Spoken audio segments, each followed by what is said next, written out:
మాట్లాడాలనుకుంటున్నారో వాళ్ళు మ్యూట్లో ఉండండి. హరే కృష్ణ. హరే కృష్ణ. హరే కృష్ణ అందరికీ. సో ఈరోజు శ్రీమద్ భాగవతం క్లాస్కి మీ అందరికీ కూడా స్వాగతం, సుస్వాగతం. హరే కృష్ణ. ఓం నమో భగవతే వాసుదేవాయ. ఓం నమో భగవతే వాసుదేవాయ. ఓం నమో భగవతే వాసుదేవాయ. ఓం నమో భగవతే వాసుదేవాయ. ఓం నమో భగవతే వాసుదేవాయ. ఓం నమో భగవతే వాసుదేవాయ. నారాయణం నమస్కృత్య నరం చైవ నరోత్తమం. నారాయణం నమస్కృత్య నరోత్తమం. దేవీం సరస్వతిం వ్యాసం తతో జయముదీరయేత్. దేవీం సరస్వతీ వ్యాసం తతో జయముదీరయేత్. నష్టప్రాయేష్వభద్రేషు నిత్యం భాగవత సేవయా.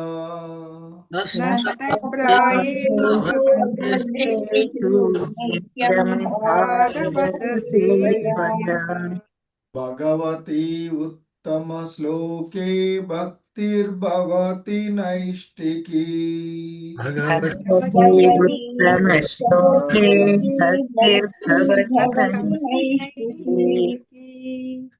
హరే కృష్ణ. సో ఈరోజు శ్రీమద్ భాగవతం క్లాస్కి అందరికీ కూడా ఇస్కాన్ మంగళూరు శ్రీ శ్రీ రాధా గోవింద ఆలయం తరపున స్వాగతం, సుస్వాగతం. సో ఈ నిత్యం భాగవత సేవయ కార్యక్రమంలో మనము 4వ స్కందము గౌణ సృష్టి 8వ అధ్యాయము భక్త ధ్రువుడు గృహమును వీడి అరణ్యమును కేగుట అనేటువంటి అధ్యాయంలో ఈరోజు 77 మరియు 78వ శ్లోకాలను ఇస్కాన్ సంస్థాపక ఆచార్యులైనటువంటి శ్రీల ప్రభుపాదుల వారి యొక్క వివరణము ద్వారా ఈ శ్లోకాలను అవగాహన చేసుకోవడానికి ప్రయత్నం చేద్దాం. హరే కృష్ణ.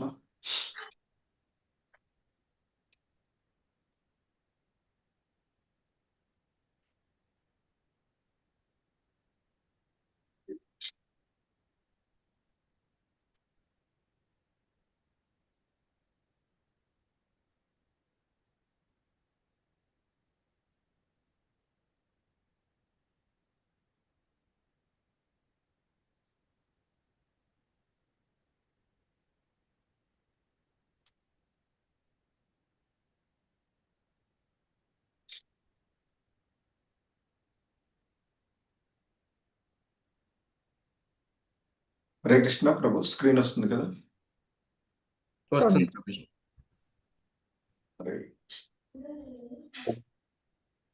హరే కృష్ణ. శ్రీమద్ భాగవతము 4వ స్కందము 8వ అధ్యాయము 77వ శ్లోకము. Please repeat. హరే కృష్ణ. సర్వతో మన ఆకృష్య సర్వతో మన సర్వతో మన ఆకృష్య సర్వతో మన ఆకృష్య సర్వతో మన ఆకృష్య సర్వతో మన ఆకృష్య హృది భూతేంద్రియాశయం హృది భూతేంద్రియాశయం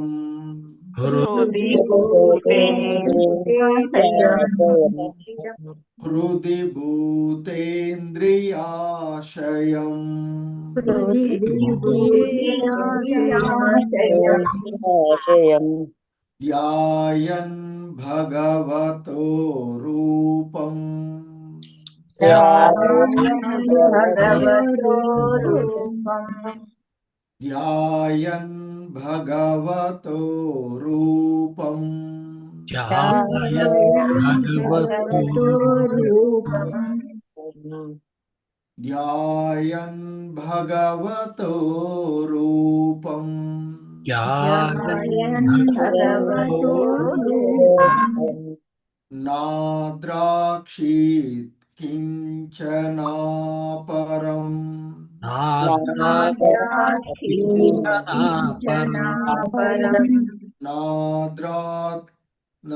నాద్రాక్షీత్ కించనాపరం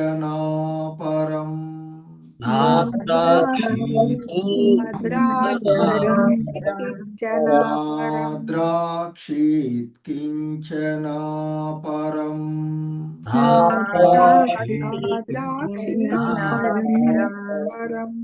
సర్వతో మన ఆకృష్య హృది భూతేంద్రియాశయం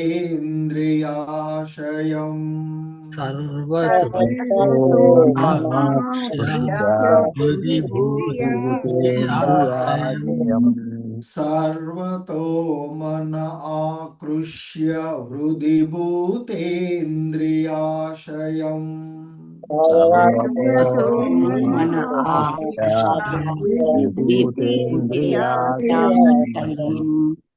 ధ్యాయన్ భగవతో రూపం నాద్రాక్షీత్ కించనాపరం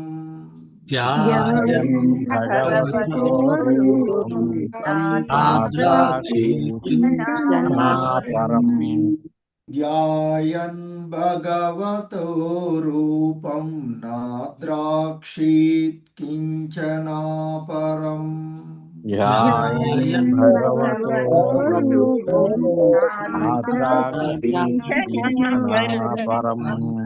సర్వతో మన ఆకృష్య హృది భూతేంద్రియాశయం ధ్యాయన్ భగవతో రూపం నాద్రాక్షీత్ కించనాపరం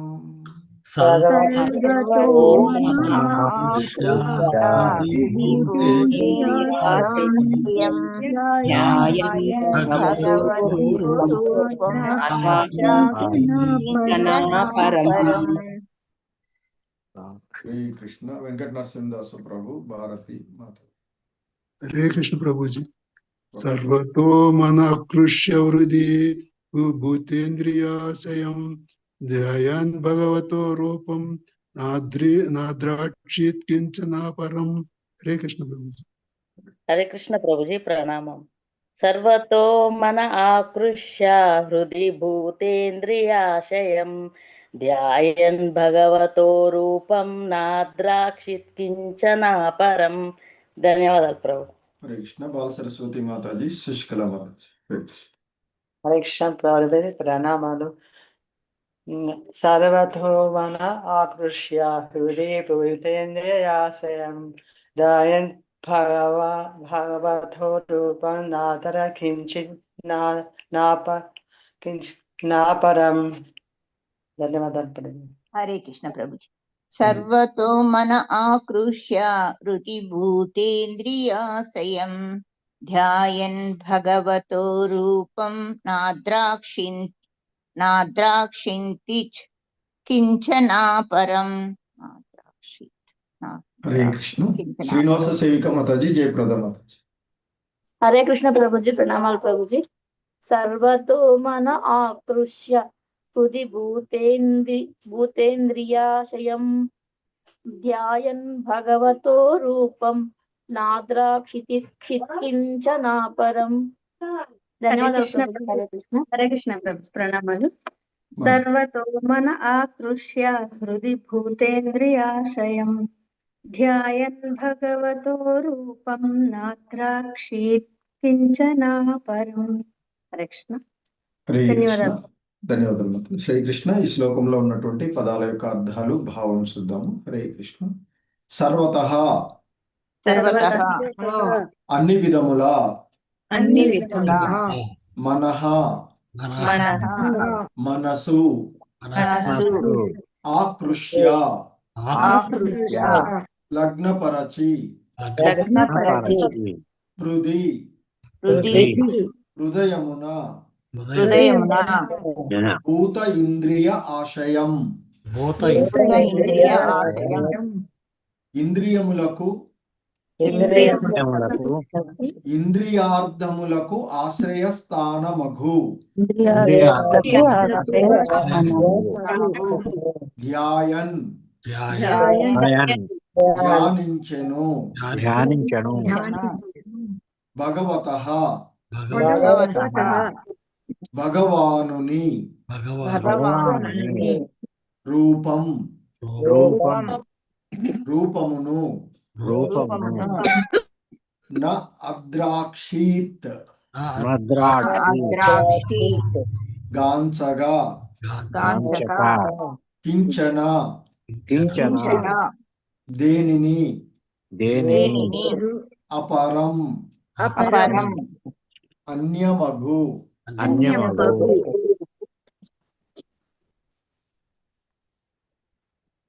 అతడు ఇంద్రియములను ఇంద్రియార్థములను నిగ్రహించి మనస్సును భగవద్రూపము పైననే అనన్యముగా లగ్నము కావించెను. హరే కృష్ణ. రామకృష్ణ శాస్త్రి ప్రభు చదవండి భాష. హరే కృష్ణ ప్రభుజీ ప్రణామాలు. చదవండి భాష చదవండి. ధ్యానమునకు సంబంధించిన యోగ నియమములు ఇచ్చట స్పష్టంగా వివరింపబడినవి. దాని యందు మనస్సును భగవద్రూపం పైననే అనన్యముగా లగ్నము కావింపవలను. ఏదో నిరాకారమును ధ్యానించుట లేదా దానిపై మనస్సు సంలగ్నపరచుట ఎనడి ప్రశ్నే లేదు. ఆ విధముగా చేయుటకు యత్నించుట కేవలము వృధా కాల వ్యయమే కాగలదు. భగవద్గీత యందు వివరింపబడినట్లు అది అనవసరము, కష్టము మాత్రమే. హరే కృష్ణ ప్రభుజీ, ధన్యవాదాలు. హరే కృష్ణ. హరే కృష్ణ.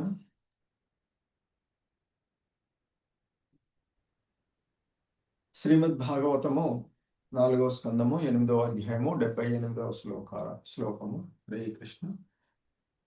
ఆధారం మహదాదీనాం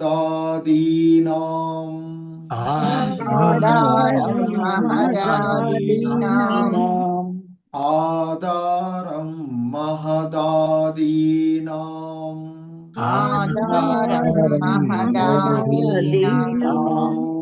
ఆధారం మహదాదీనాం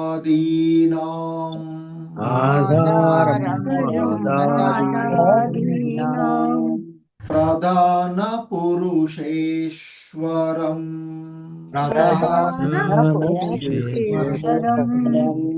ప్రధాన పురుషేశ్వరం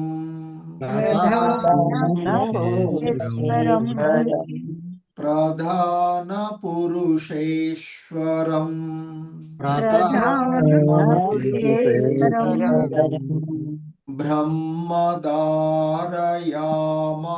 బ్రహ్మధారయామానస్య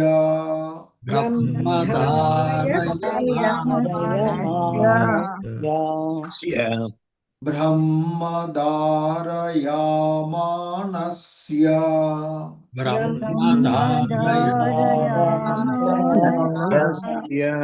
బ్రహ్మధారయామానస్య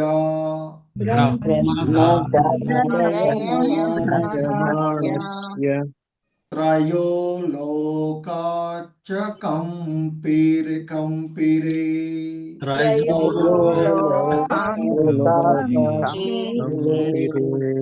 త్రయో లోకాచ్చ కంపిరే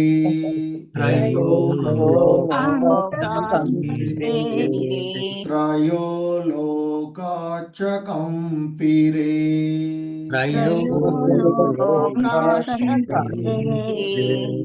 ఆధారం మహదాదీనాం ప్రధాన పురుషేశ్వరం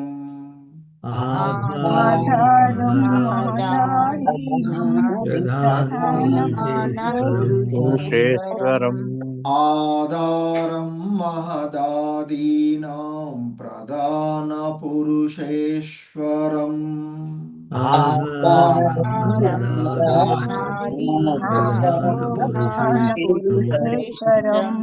బ్రహ్మధారయమాణస్య త్రయో లోకాచ్చ కంపిరే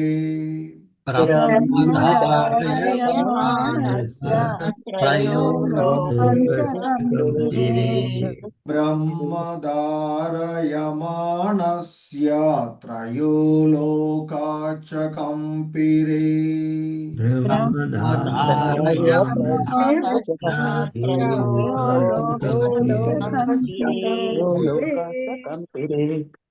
ఆధారం మహదాదీనాం ప్రధాన పురుషేశ్వరం బ్రహ్మధారయమాణస్య త్రయో లోకాచ్చ కంపిరే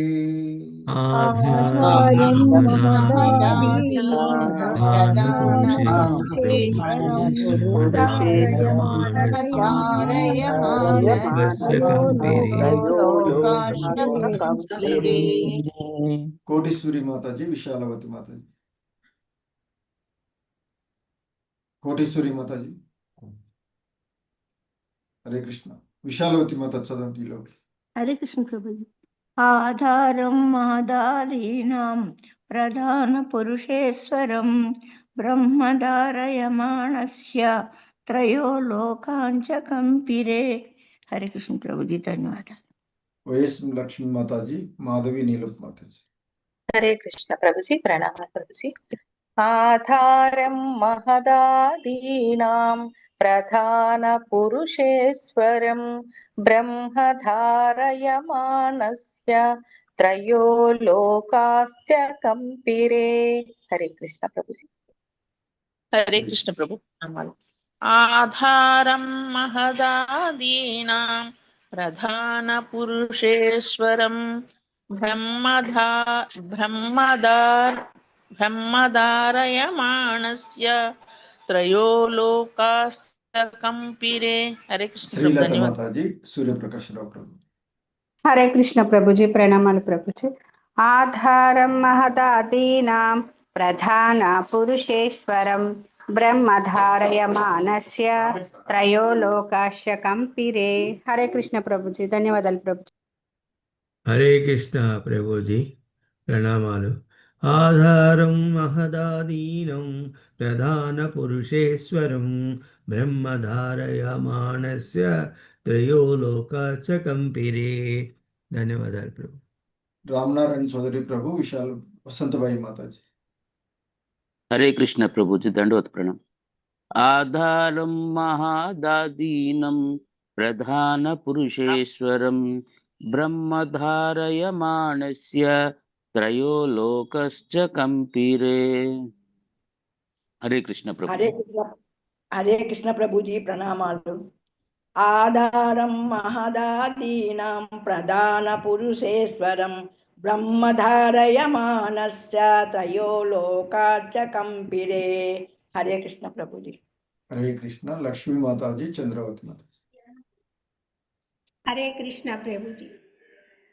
ఆధారం మహదాదీనాం ప్రధాన పురుషేశ్వరం బ్రహ్మధారయమానస్య.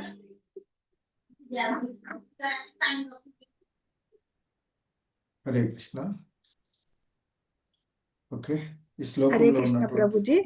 మాత ఆధారం మహదాదీనాం ప్రధాన పురుషేశ్వరం బ్రహ్మధారయమానస్య త్రయో లోకాశ్చ కంపిరే. హరే కృష్ణ ప్రభుజీ. హరే కృష్ణ. ఈ శ్లోకంలో ఉన్నటువంటి పదాల యొక్క అర్థాలు, భావం చూద్దాము. హరే కృష్ణ. ఆధారం, ఆధారం ఆధారము, ఆధారము మహత్ ఆదీనాం మహత్ ఆదీనం మహత్తత్వమునకు మహత్తత్వమునకు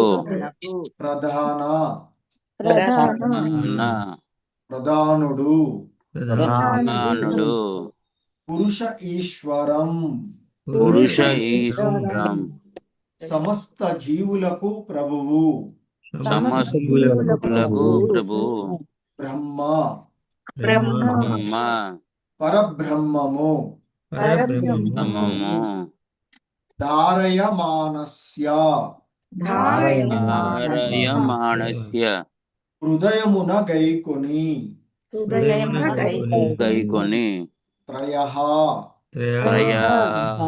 మూడు లోకాహ లోకములు చకంపిరే కంపింపసాగెను. కృష్ణ భావము మహతత్వమునకు ఆధారమైన వాడును సమస్త జీవులకు ప్రభువును అగు దేవదేవుని ధ్రువుడు ఆ విధముగా వచపరుచుకొనినంతట ముల్లోకములు కంపింపసాగెను. కృష్ణ రామకృష్ణ ప్రభు. హరే కృష్ణ. ఫస్ట్ పారా చదివేయండి. ఈ లోపల ఇంకెవరిని చదువుతా అంటే చూద్దాం, లేకపోతే చదువు. హరే కృష్ణ. భాష్యము బై శిల ప్రభుపాద్కి జై. ఈ శ్లోకమునందు బ్రహ్మ అను పదము ప్రధానమైనది. మహోత్కృష్టుడే గాక తన శక్తిని అపరిమితంగా విస్తరింపజేయగలవానని బ్రహ్మన్ అను పదము సూచించును. అట్టి బ్రహ్మమును తన హృదయమున బందీ చేయుట ధ్రువునకు ఎట్లు సాధ్యపడెను? ఈ ప్రశ్నకు జీవగోస్వామి వారు చక్కగా సమాధానం ఒసగిరి. శ్రీకృష్ణ భగవానుడే బ్రహ్మమునకు మూలమనియు ఆధ్యాత్మిక భౌతిక తత్వములన్నింటినీ కూడి ఉన్నందున అతని కన్నను ఘనమైనది వేరొకటి లేదనియు ఆయన పలికిరి. భగవద్గీత యందును శ్రీకృష్ణుడు నేను బ్రహ్మమునకు ఆశ్రయమును అని పలికెను. బ్రహ్మమే సర్వవ్యాపకమగు మహోత్కృష్ట తత్వమని భావించువారు పెక్కురు. ముఖ్యంగా మాయావాద తత్వవేత్తలు కలరు. కానీ ఈ శ్లోకమును అనుసరించి మరియు భగవద్గీత వంటి వేద వాంగ్మయమును అనుసరించి సూర్యకాంతికి సూర్యగోళము ఆధారమైనట్లుగా బ్రహ్మమునకు దేవదేవుడగు శ్రీకృష్ణుడు ఆధారమై ఉన్నాడు. భగవానుని దివ్య రూపమే సమస్తాధిక్యమునకు బీజమైనందున ఆ దేవదేవుడు పరబ్రహ్మమని జీవగోస్వామి పలికిరి. అట్టి పరబ్రహ్మము హృదయమున నిలిచినందున ధ్రువుడు అత్యంత బరువైన దానికనను బరువుగానయ్యను. తత్కారణమున ముల్లోకములలోను ఆధ్యాత్మిక జగమునను సమస్తము కంపించెను. హరే కృష్ణ. ఎవరిని చదువుతారా లేకపోతే కంటిన్యూ? హరే కృష్ణ. ఇంతకు శ్లోక చదవని వాళ్ళు వైఎస్ లక్ష్మి శ్లోక చదవని వాళ్ళు. హరే కృష్ణ. చదవండి. హరే కృష్ణ. ప్రభుజీ కొంచెం పైకి స్క్రోల్ చేస్తాను. హరే కృష్ణ. ఓం నమో భగవతే వాసుదేవాయ. మహత్తత్వమే సమస్త విశ్వమునకు వాని అందుగల జీవులతో పాటు చరమమని ఎరుగవలెను. సమస్త భౌతిక ఆధ్యాత్మిక అంశములను కలిగి ఉండు అట్టి మహత్తత్వమునకు బ్రహ్మమే ఆశ్రయము. ఇక పరబ్రహ్మము అంటే దేవదేవుడు ప్రధానము మరియు పురుషుడు రెండింటికి ప్రభు అని ఈ సందర్భమున వర్ణితమైనది. ప్రధానముగా సూక్ష్మతత్వము ఆకాశము మొదలగునవి, పురుషుడు అనగా సూక్ష్మమగు భౌతికత్వమున బంధితుడైన ఆధ్యాత్మిక స్ఫులింగము అంటే జీవుడు. భగవద్గీత యందు వివరింపబడినట్లు వీటిని పరాప్రకృతి అపరాప్రకృతి అనియు తెలుపవచ్చును. ఈ రెండు ప్రకృతులను నియమించువాడైన శ్రీకృష్ణుడు ప్రధానమునకు పురుషునకు ప్రభువై ఉన్నాడు. వేద మంత్రములందును పరబ్రహ్మము అంతః ప్రవిష్ట శాంత అని వర్ణింపబడెను. అనగా దేవదేవుడు ప్రతి దానిని నియంత్రించుచు సమస్తమునందు ప్రవేశించుచున్నాడని ఇది సూచించుచున్నది. బ్రహ్మ సంహిత 5.35 ఈ విషయమును ఇట్లు మరింత స్థిరపరచుచున్నది. అండాంతరస్థ పరమాణుచయాంతరస్థం అతడు విశ్వములలోనే గాక అణువునందును ప్రవేశించి ఉన్నాడు. భగవద్గీత 10.42 శ్రీకృష్ణుడును విష్టభ్యాహమిదం కృష్ణం అని పలికెను. అనగా అతడు సమస్తమునందును ప్రవేశించి వాని యందు నియమించుచున్నాడు. హృదయమునందు భగవానుని నిత్య సాహచర్యమును పొంది ధ్రువుడును సహజముగానే ఆ పరబ్రహ్మంతో సమానుడయ్యెను. ఆ విధముగా అతడు అత్యంత బరువు కలవాడు కాగా సమస్త విశ్వము కంపించెను. సారాంశమేమనగా శ్రీకృష్ణ భగవానుని దివ్య రూపమునే హృదయమునందు సదా నిలుపుకొనియుండువాడు తన కర్మలచే సమస్త ప్రపంచమునకు ఆశ్చర్యమును కలిగించగలడు. భగవద్గీత 6.47 యందు ధృవపరపబడినట్లు యోగ పరిపూర్ణత ఇదియే.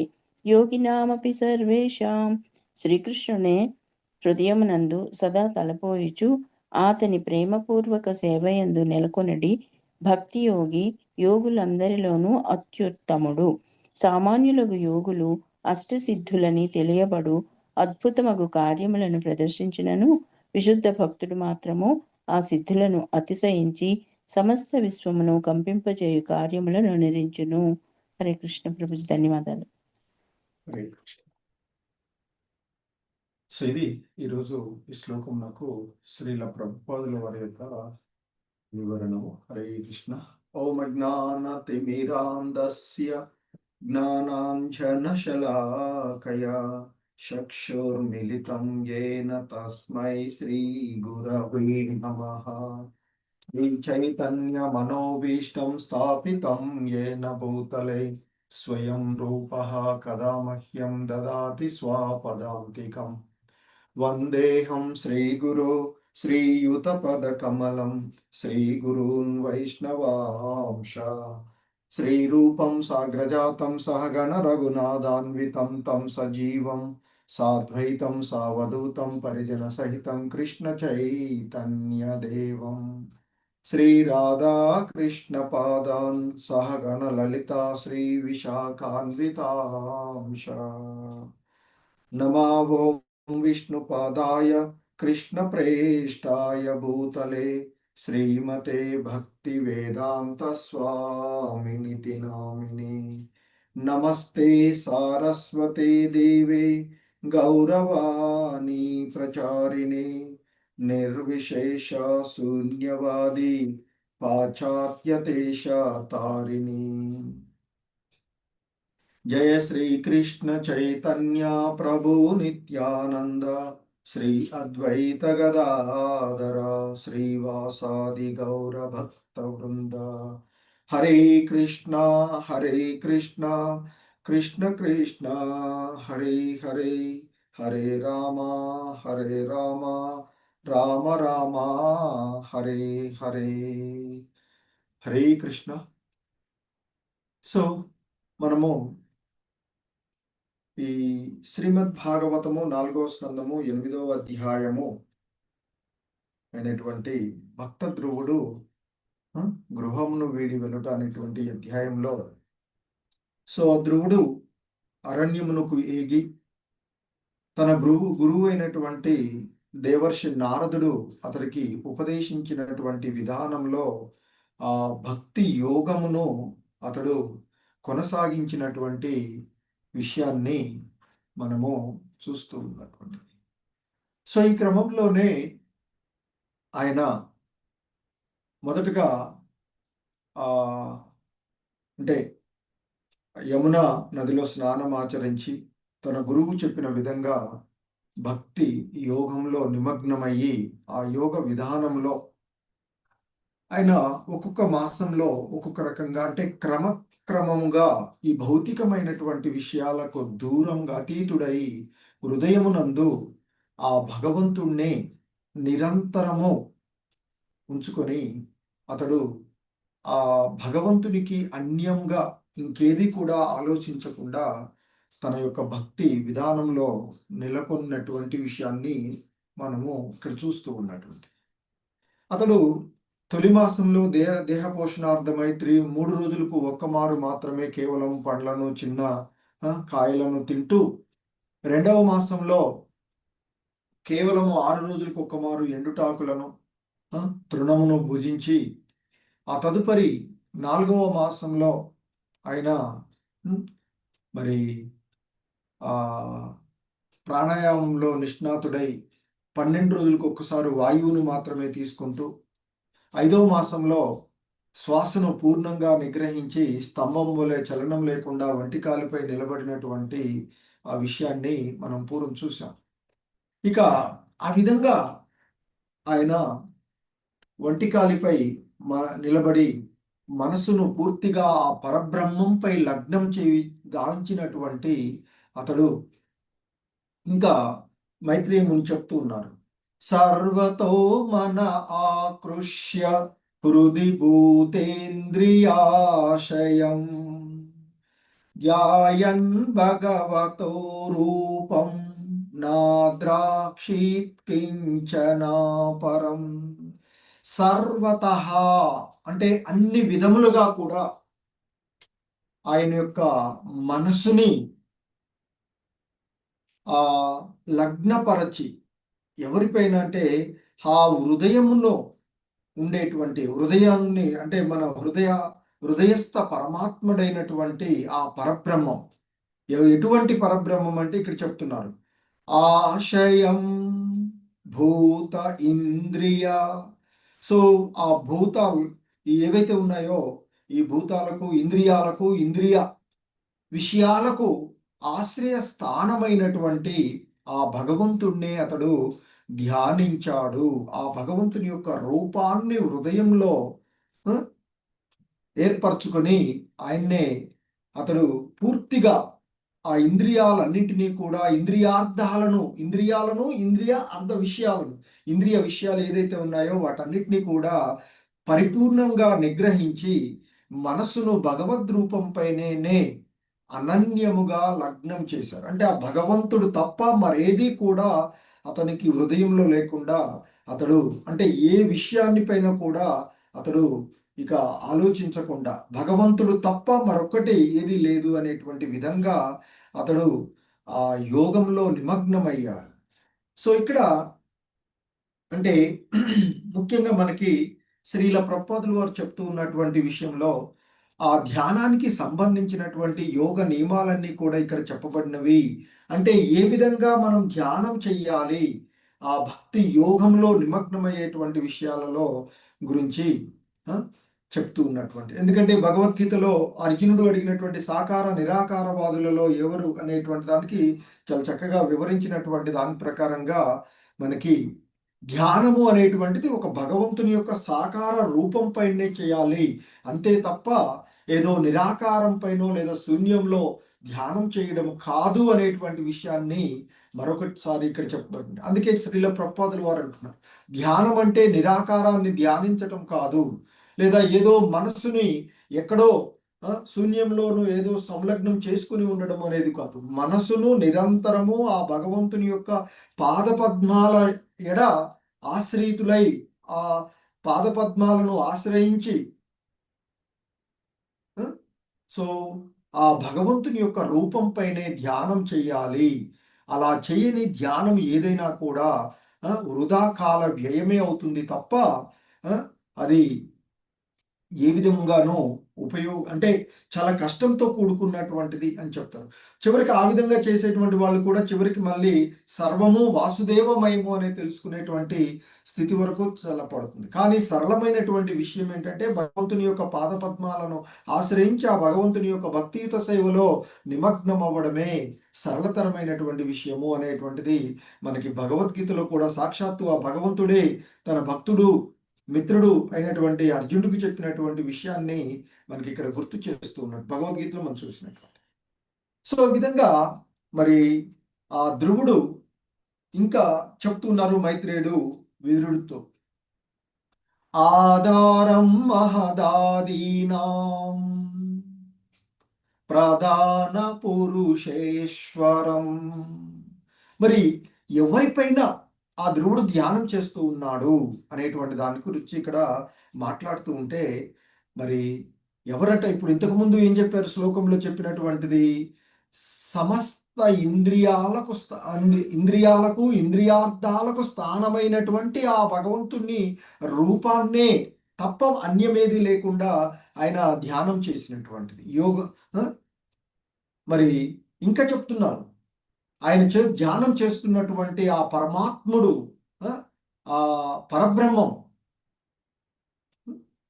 సో ఎటువంటి ఆ భగవంతుని పైన ఆయన ధ్యానం చేస్తూ ఉన్నారంటే ఇక్కడ చెప్తున్నారు 78వ శ్లోకంలో, ఆధారం మహదాదీనాం.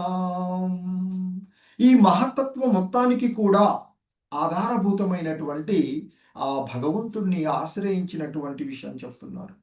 ఎందుకంటే భగవద్గీతలో సాక్షాత్ భగవంతుడు చెప్తారు, భూమిరాపో నలో వాయు కం మనోబుద్ధిరేవచ అహంకార ఇతీతియం మే భిన్న ప్రకృతి రష్టదా అంటూ మనకి భగవద్గీతలో చెప్పబడినటువంటి, అంటే ఆయన చెప్తారు, భూమి, జలము, అగ్ని, వాయువు, ఆకాశము, మనసు, బుద్ధి, విద్య, అహంకారము అనేటువంటి 8 అంశాల సముదాయం ఏదైతే ఉందో నా యొక్క భిన్న ప్రకృతి అని చెప్తారు. తదుపరి శ్లోకంలో ఇంకా కంటిన్యూషన్ అని చెప్తారు ఇక్కడ, అపరేయ మిత్తస్వన్యాం. అంటే ఓ మహాబాహులు కలిగిన వాడు అర్జున, వీటికి అన్యంగా ఏదైతే అపర ప్రకృతి ఉందో దానికి భిన్నంగా నా పరాప్రకృతి వేరొకటి ఉన్నది అని చెప్తారు. అదే ఈ భౌతికమైన అపర ప్రకృతి యొక్క వనరులను తమ స్వభావానికి ఉపయోగించుకునేటువంటి జీవులతో కూడి ఉంటుంది అని చెప్తున్నారు. అంటే ఇక్కడ ఆ జీవులు సాధారణంగా ఆ భగవంతుని యొక్క ప్రకృతి అంటే పరాశక్తికి చెందిన వాళ్ళుగా చెప్పబడినటువంటి అంశం.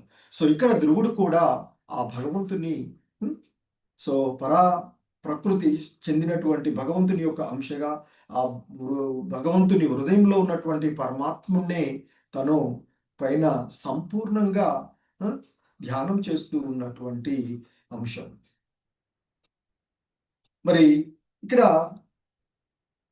మహతత్వమునకు ఆధారమైనటువంటి వాడు, సమస్త జీవులకు ప్రభువు అయినటువంటి వాడు.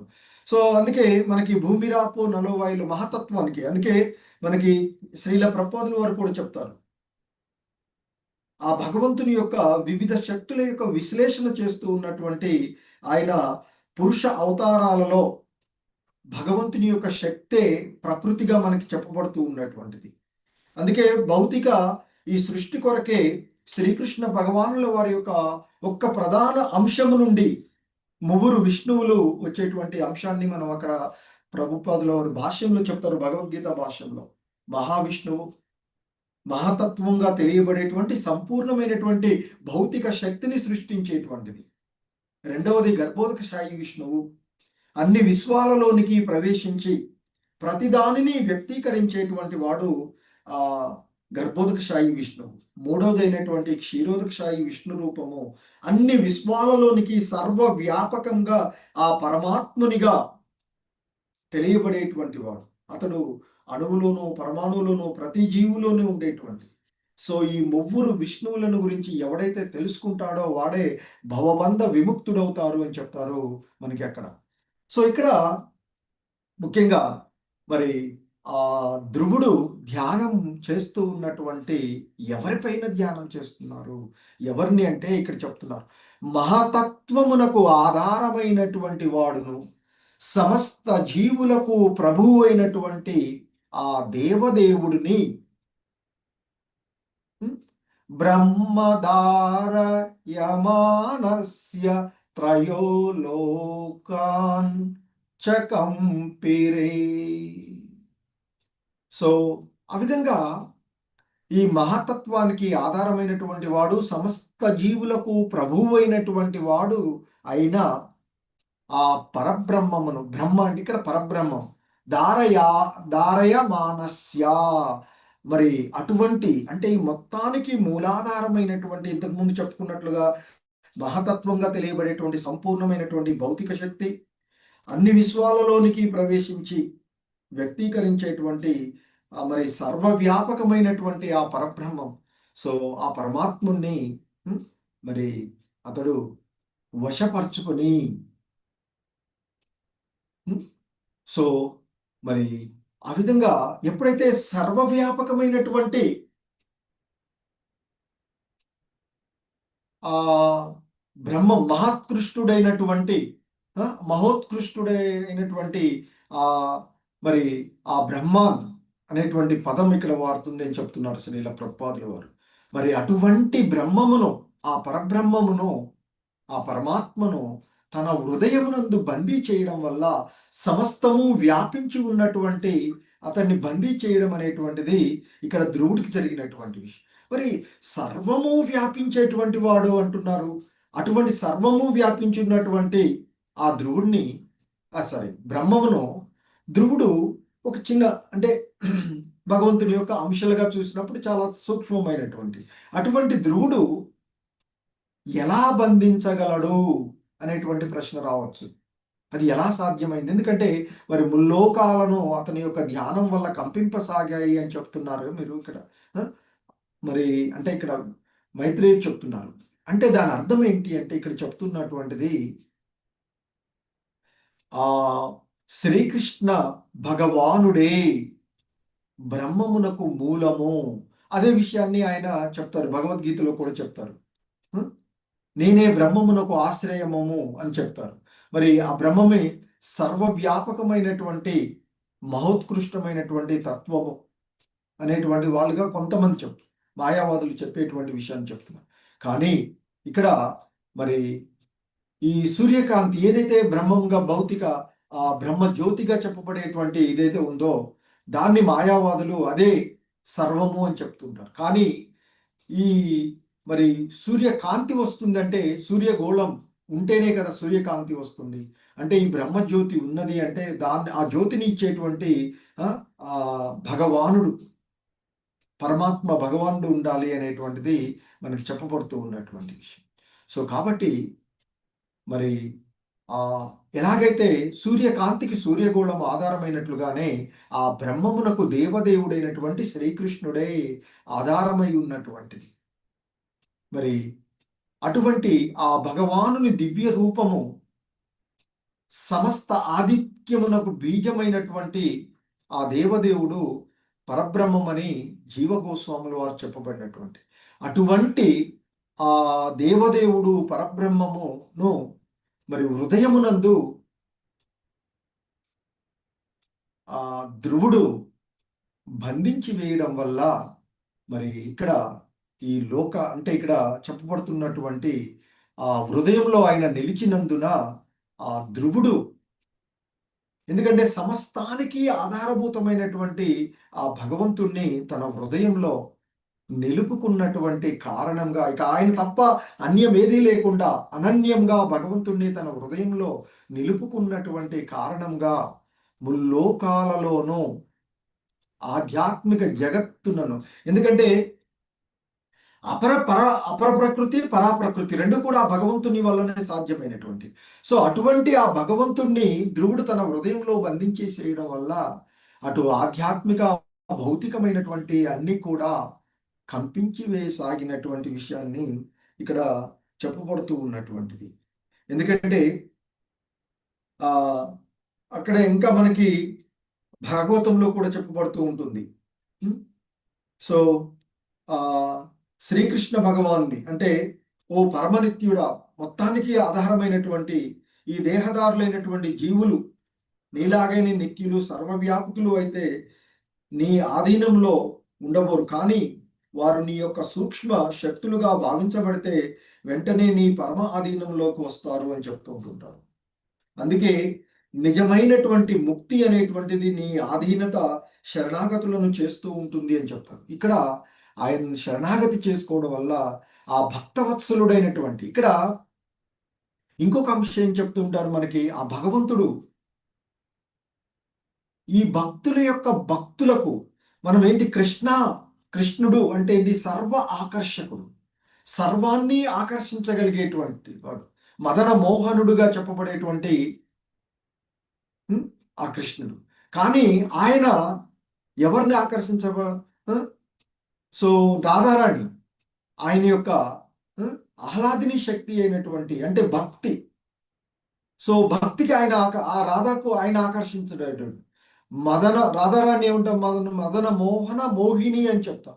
అంటే మదన మోహనుడు అయినటువంటి సర్వ ఆకర్షకుడు అయినటువంటి శ్రీకృష్ణుడు కూడా ఆకర్షించగలిగేటువంటిది రాధారాణి. మరి రాధారాణి ఆ భక్తికి, ఆ ప్రేమ భక్తికి మూల ఆధారమైనటువంటి ఆ భక్తిలో వశమైనప్పుడు ఆ భగవంతుడే తనను తాను భక్తులకు ఆ భక్తికి తననే వశపరుచుకుంటారు. అందుకే చెప్తుంటారు మనకి గురువులు, భక్తులు విశుద్ధమైనటువంటి భక్తియుత సేవలో ఆ భగవంతుణ్ణి ఆశ్రయించినప్పుడు ఆ భక్తికి సమానంగా ఇంకేమీ ఇవ్వలేనని తనను తానే సమర్పించుకుంటారు అని చెప్తారు. సో కాబట్టి అందుకే ఇక్కడ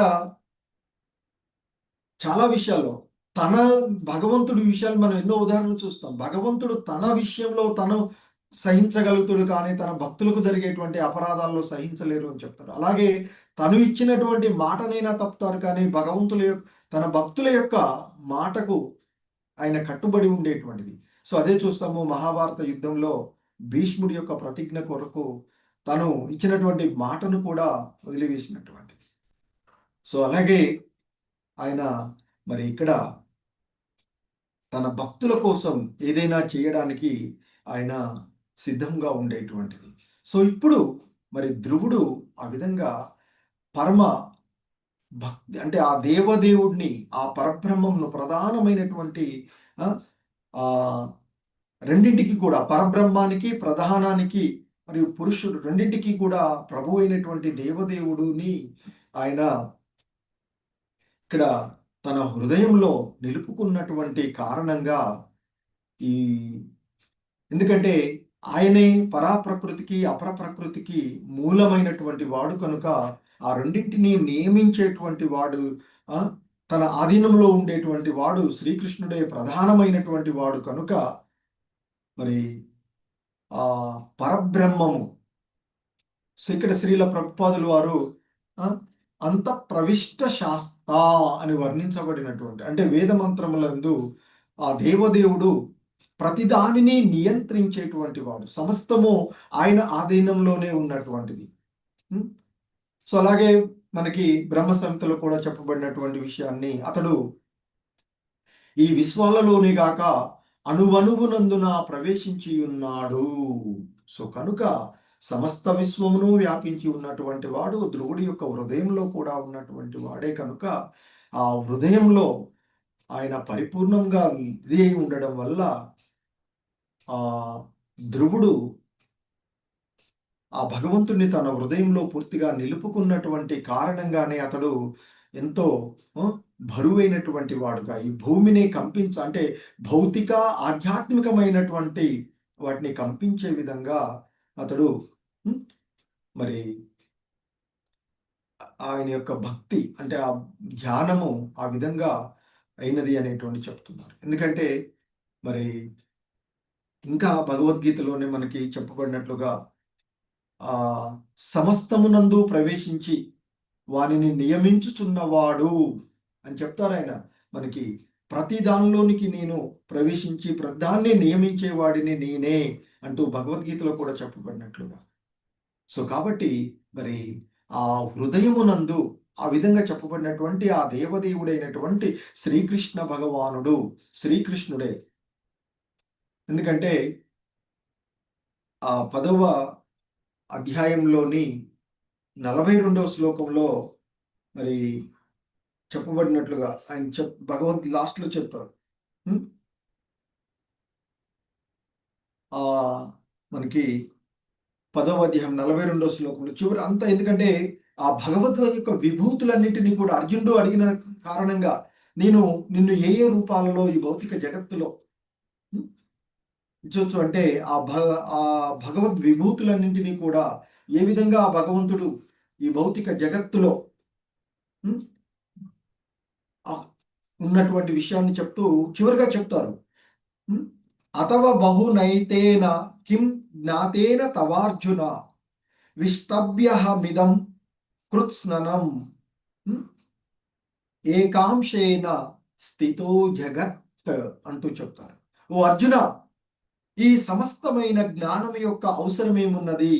నా ఒక్క అంశ మాత్రము చేతనే నేను ఈ సమస్త విశ్వమును వ్యాపించి పోషిస్తూ ఉన్నాను అని చెప్తారు. అన్నింటిలోనూ పరమాత్ములుగా ప్రవేశించడం ద్వారా భగవంతుడు సమస్త భౌతిక విశ్వమంతా నిలిచి ఉంటాడు అని. మరి ప్రత్యేకమైనటువంటి సంపత్తితో శోభతో ఉన్నటువంటి కూడినటువంటి అన్నీ కూడా భగవంతుడే అని అర్జునుడితో చెప్తూ ఉన్నటువంటి విషయాన్ని చెప్తాం. అదే విషయాన్ని ఇక్కడ చెప్తున్నారు. సో కనుక ఆయన సమస్తమునందు ప్రవేశించి వారిని నియమిస్తూ ఉన్నటువంటి వాడు. మరి హృదయమునందు ఆ భగవానుని నిత్య సహచర్యమును పొంది ధ్రువుడు సహజంగానే ఆ పరబ్రహ్మంతో సమానుడయ్యాడు. అంటే అక్కడ ఇక తనను తాను ఈ భౌతిక జగత్తు కానీ తను భగవంతుణ్ణి ఆశ్రయించినటువంటి కారణంగా ఆ భగవంతుణ్ణి సమీపించిన వాడిగా ఆ పరబ్రహ్మముతో సమానుడిగా అయ్యి ఆ ధ్రువుడి యొక్క బొటనవేలు భూమితో ఉన్నటువంటి పరిస్థితిలో ఈ భూమి ఆయన ఆ మొత్తం జగత్తో పోల్చినప్పుడు చాలా స్వల్పమైనటువంటిది. ఇవన్నీ కూడా కంపిస్తూ ఉన్నటువంటి విషయాన్ని ఇక్కడ చెప్తూ ఉన్నటువంటిది. సో సహజంగానే ఆయన పరబ్రహ్మతో సమానమయ్యాడు కనుక అతడు అత్యంత బరువు కలవాడు కాగా సమస్త విశ్వము కూడా కంపించి వేయసాగింది.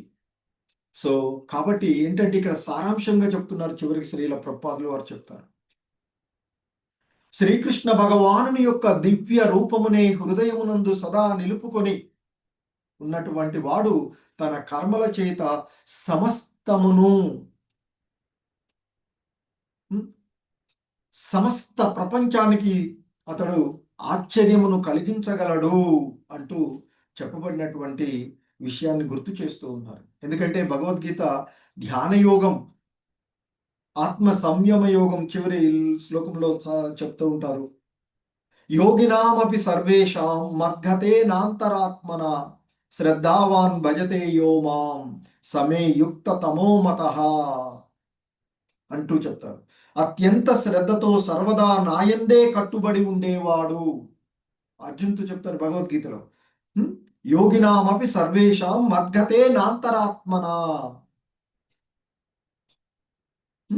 మద్గతేన సర్వదా నన్నే తలుస్తూ నాలో కట్టుబడి ఉండే అంతరాత్మన తనలో. సో కనుక అత్యంత శ్రద్ధతో సర్వదా నాయందే కట్టుబడి ఉండేవాడు, తనయందు నన్నే స్మరించేవాడు. ఇక్కడ ధ్రువుడు చేస్తున్నటువంటిది తనయందు నన్నే స్మరించేవాడు, నాకు దివ్యమైన ప్రేమతో సేవ చేసేటువంటి వాడు అయిన యోగి యోగులందరిలోనూ నాతో అత్యంత సన్నిహితంగా యోగంలో జతకూడినట్టివాడు. సో ఇప్పుడు ధ్రువుడి యొక్క పరిస్థితి కూడా అదే. అందుకే ఇక్కడ మరి శ్రీకృష్ణ భగవానుని దివ్య రూపమును తన హృదయంలో సదా నిలుపుకొని ఉన్న కారణంగా ధ్రువుడు ఇక్కడ సమస్త ప్రపంచానికి ఆశ్చర్యాన్ని కలిగించే విధంగా ఆ భగవంతుడు చెప్పినట్లుగా అతడు నాతో అత్యంత సన్నిహితంగా యోగంలో జత కూడబట్టినటువంటి వాడు అని చెప్తారు. అందరిలో అతడే ఉన్నతుడు, ఇది నా యొక్క అభిప్రాయం అర్జున అంటూ అక్కడ చెప్పినట్లుగానే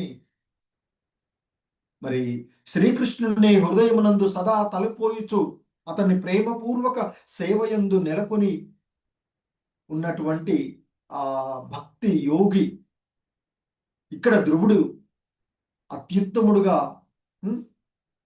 చెప్తుంటారు. ఎందుకంటే సామాన్య యోగులు అష్టసిద్ధులుగా తెలియబడేటువంటి అద్భుతమైనటువంటి కార్యాలను ప్రదర్శించినప్పటికీ కూడా విశుద్ధ భక్తుడు మాత్రము ఆ సిద్ధులను అతిశయించి సమస్త విశ్వమును కంపింపచేయగలిగేటువంటి కార్యాన్ని కూడా వనరించగలడు అంటూ చెప్తుంటారు. సో దీనికి మనకు శ్రీల ప్రభుపాదుల వారిని చెప్పొచ్చు. ఆయన చాలా సరళంగా భగవంతుని యొక్క భగవద్వాణిని, ఈ భగవత్ ఉపదేశాన్ని మనకి ఇస్కాన్ లో ప్రపంచవ్యాప్తంగా ఆ భగవతత్వాన్ని చేసినటువంటి వాడు. సో అదే కాకుండా ఈ సిద్ధుల విషయానికి వచ్చినటువంటి సందర్భంలో ఆయనకు ఒకసారి శ్రీల ప్రభుపాదుల వారికి మామూలుగా ఈ యోగ శక్తులన్నింటినీ పొందగలిగినటువంటి వారు ఒకసారి తారసపడతారు అని చెప్తుంటారట. తారసపడి ఆయనతో, అంటే ఆ భక్తులు అందరి సమక్షంలో ఆయన తన యొక్క శక్తులను, ఈ భౌతికమైనటువంటి, ఎందుకంటే అష్టసిద్ధులను పొందుతూ ఉంటారు కాబట్టి యోగ విధానంలో కొన్ని సిద్ధులను పొందడంలో అందులో ఎటువంటి సందేహం ఏం లేదు. అంటే బయట మామూలు చేసే తాంత్రికులు కాకుండా యోగులు సిద్ధులను పొందేటువంటి అవకాశం ఉంటుంది. సో ఆ విధంగా తాను పొందినటువంటి సిద్ధులతో తన చేతులు తిప్పుతూ పుష్పాలను వచ్చే విధంగా చేయడం, మళ్ళీ అంతరార్థం అయ్యే విధంగా, అంటే కనపడకుండా పోయే విధంగా చేయడం, అలాంటి శక్తులు చేస్తుంటే అందరూ చప్పట్లు కొట్టుకుంటూ బాగా అద్భుతంగా చేస్తున్నాడు అని ఆలోచిస్తూ ఉంటే, అదే సమయంలో శ్రీల ప్రభుపాదులు వారు అడుగుతారట, చాలా మీరు చేస్తున్నవి చాలా అద్భుతమైనటువంటి చర్యలు ఉన్నాయి, మరి మీరు ఈ జనన మరణం అంటే వ్యాధి, ముసలితనము, వీటిని కూడా రాకుండా చేయగలరా అని అడుగుతారట. అడిగితే అప్పుడు ఆయన అంటారట, అవన్నీ మీ దగ్గర చేసుకోవడానికి నేను మీకోసం వచ్చాను అని చెప్తారట శ్రీల ప్రభుపాదులు. అంటే భక్తి ద్వారా ముక్తి, భగవంత్ సంబంధంలో ముక్తి పొందినటువంటి వాడు ఈ జనన మరణాలకు అతీతంగా దివ్యమైనటువంటి స్థితి, శాశ్వతమైనటువంటి ఆనందాన్ని పొందే. ఎందుకంటే భౌతిక జగత్తులో మనం పొందేటువంటి ఆనందాలు ఏదైతే ఉన్నాయో అవన్నీ కూడా తాత్కాలికమైనవి, తరిగిపోయేటువంటివి. మనం చూడొచ్చు, చాలా మనం చెప్పుకుంటాం, బాగా ఇష్టమైందని భౌతికమైనటువంటి వస్తువులు లేదని తింటాం అనుకోండి, మొదటి తినేటప్పుడు మంచిగా ఎంజాయ్ చేస్తాం, స్వీట్స్ కానీ రసగుల్లా ఏవైనా ఎంజాయ్ చేయాలి. రెండో తినేటప్పుడు కొంచెం మొహం అంత ఫస్ట్ లాగా అనిపించదు. మూడో తింటే ఇంకా తగ్గిపోతుంది. తర్వాత ఎంత మంచిగా ఉన్నా తినలేము మనం. కానీ ఆధ్యాత్మికమైనటువంటి స్పిరిచువాలిటీ ఇంకా ఎంత ఎక్కువగా వృద్ధి చెందుతుంటే అంత ఎక్కువ ఆనందాన్ని ఇవ్వగలిగేటువంటిది. సో అందుకే చెప్తారు, ఈ భౌతికమైనటువంటి విషయాలు ఆధ్యాంతాలను కూడి ఉన్నటువంటివి, కానీ ఆధ్యాత్మికమైనటువంటిది ఆది కానీ అంతం కానీ లేనటువంటి, నిరంతరము అనంతంగా వృద్ధి చెందేటువంటిది భక్తి తత్వంలో పొందేటువంటి ఆనందం. భౌతిక ఇంద్రియ భోగ వాంఛల్లో మనం ఏది పొందినా అది కొంతవరకు మాత్రమే, తదుపరి దాన్ని ఉంటుంది, ఆది అంతం ఉండేటువంటిది. కానీ ఆధ్యాత్మికమైనటువంటిది మాత్రము ఆధ్యాంతాలు లేనటువంటి, నిత్యమైనటువంటి, సచ్చిదానందమైనటువంటి, సనాతనమైనటువంటి, మనకి దివ్యమైనటువంటి ఆనందాన్ని ఇవ్వగలిగేటువంటిది భక్తియుతమైనటువంటి సేవ. సో అటువంటి భక్తియుతమైనటువంటి సేవలో నెలకొనినటువంటి కారణంగా ఇక్కడ మరి సమస్త విశ్వమును కంపింప చేయగలిగేటువంటి కార్యాన్ని ధ్రువుడు చేయగలిగినటువంటిది. హరే కృష్ణ. జగద్గురు శ్రీల ప్రభుపాద్ కీ జై.